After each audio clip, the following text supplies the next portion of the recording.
Earth is insane. Ghost and shadow people walk about freely in our homes. UFO sightings in Edo, Japan era? Welcome back to the channel, everyone. Today, we're going to be diving into some both spooky and scientifically awesome anomalies our horrifying planet has to offer us. There was a story that was recorded all the way back in 1803 in Japan, and it was about a beautiful woman who was washed to shore wearing weird clothing and carrying a large box. The locals couldn't understand her nor the strange writing on the box, but the tale was then called Utsuro Bune, or hollow ship, and apparently has been happening in Japan going as far back as the early 17th century. The person who had spent their time studying this was Professor Tanaka Kazuo from Gifu University, and has found a total of 11 documents about this strange event. This all started when a cult attacked a subway back in 1995 Japan. During his research on the paranormal revolving around cult leaders, he stumbled upon the Utsuro Bune legend. The strangest thing about these findings, though, was that despite not having substantial physical evidence, the collection of stories over centuries sparked huge interest. Many of these stories differ from each other, with some saying that the girl had been nursed back to health by some local people, and in turn gave them the secrets of sericulture when she passed on and became a silkworm. Others give incorrect information about where the location of the craft had washed up, and to this day it is still a strange documented story. Tanaka, however, finds the most strangest piece of writing to be the one from 1803, since the images on it looked eerily similar to that of a flying saucer we talk about today. Or it could have been a huge coincidence and we all took bits and pieces from this story as well, modernizing it and,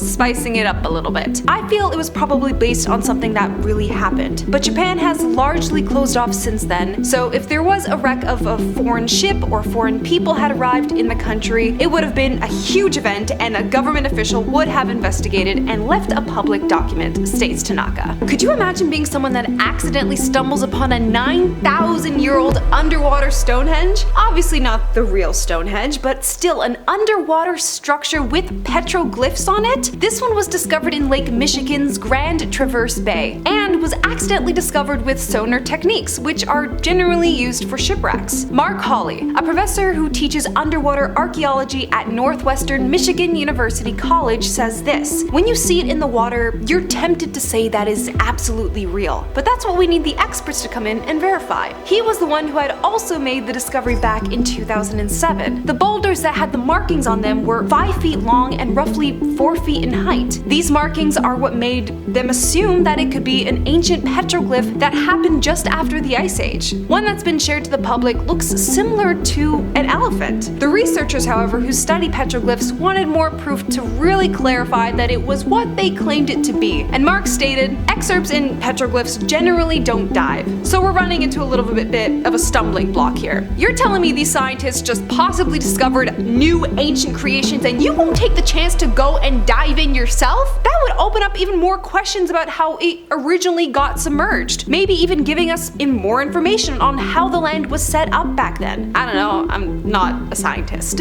Sadly, there's not that much else on the matter at the current time, but still super cool nonetheless. Don't worry, I didn't forget about the spooky ghost anomalies either. I still have a few stuffed animals in my home from my childhood, but if I ever saw them stretching their neck up like that on their own, straight to the garage sale. Better yet, I'm putting it through that scene at the end of Toy Story 3. You know the one I'm talking about. I'm not sure who the original uploader of this post is, but he got some wicked footage of a stuffed giraffe being pulled up by its head. At first, I thought it was AI because of how he kept blurring the camera. Yeah, thanks for that. But as this video goes on, I'm starting to realize, no, this is very real. Now, I don't know if there is probably some guy behind the wall or something with a string, but that giraffe's head is going straight up, and I'm personally not seeing any string or fishing line reflecting off the camera's light. I swear there is also something wrong with us wanting to get closer to things that we can't comprehend. But it's also got me asking questions like, why is the giraffe there in the first place? This doesn't necessarily look like an abandoned home, but I guess somewhat of a school maybe?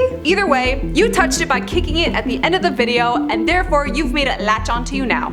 good luck. If I had a Casper the Friendly Ghost type of situation, I wouldn't mind having a ghost in my home. We'd play Jenga, Scrabble, maybe even the Ouija board if they've got some post-life gossip they want to share. But if it's a full-on black shadow like the one in the video here, straight to the market. I'm not staying in that place another minute. It starts off with a normal family interaction of a mother asking her daughter to help around with some household chores, and quickly pans the camera from one part of the room to the next, quickly glancing over the entrance of a hallway. In the back area of the hallway, we see a dark shadow, almost with the outline of a person before it's taken off screen. However, when the woman pans back, it's gone. Allegedly, they move out of the house. Thank you for not making the stupid decision by staying there. I'm looking at you, Paranormal Activity franchise. I still love you though.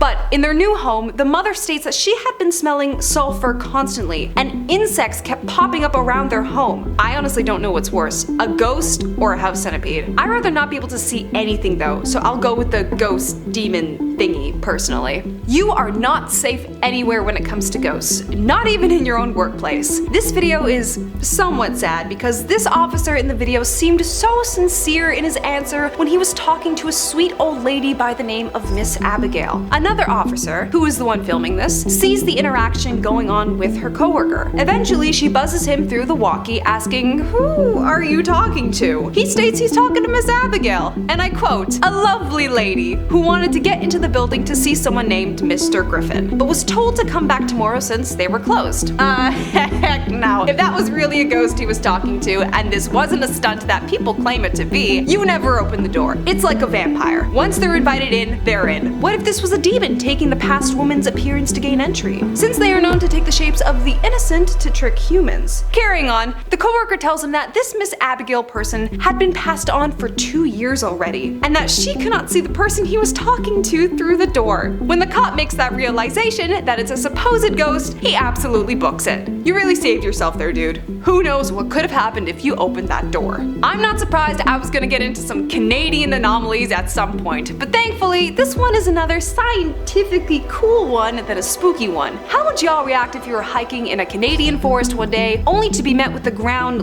literally breathing beneath you? I think I was in some sort of Lord of the Rings movie, or I was finally going to get my moment of becoming the main character of an unwritten fantasy story. The video footage of this anomaly is extremely fascinating to me rather than creepy. The way the ground is literally expanding itself, the roots of large trees even moving with it. Because with situations like these, there has to be some sort of scientific proof. And there is. It's the wind. To quote, "During a rainstorm and windstorm event, the ground becomes saturated, loosening the soil's cohesion with the roots as the wind is blowing on the tree's crown. The wind is trying to push the trees over, and as the force is transferred to the roots, the ground begins to heave." What strikes me as fantastic is that these trees in the video are not falling over from the force. They are so rooted into the ground as the earth does this cool breathing exercise thing I've been taught in vocal classes. Straight down into the diaphragm, guys. One of my favorite earth phenomena definitely be the eternal flame. That is straight up a fantasy tale within itself, but it's not. It's all back down to science. The eternal flame is situated just within the heart of a 30-foot high cascade waterfall that flows between 2 different sections of the anomaly. It was once speculated that this flame is being produced by natural gases from the shale, and that it emits 1 kilogram of methane daily. However, it's been discovered that this is indeed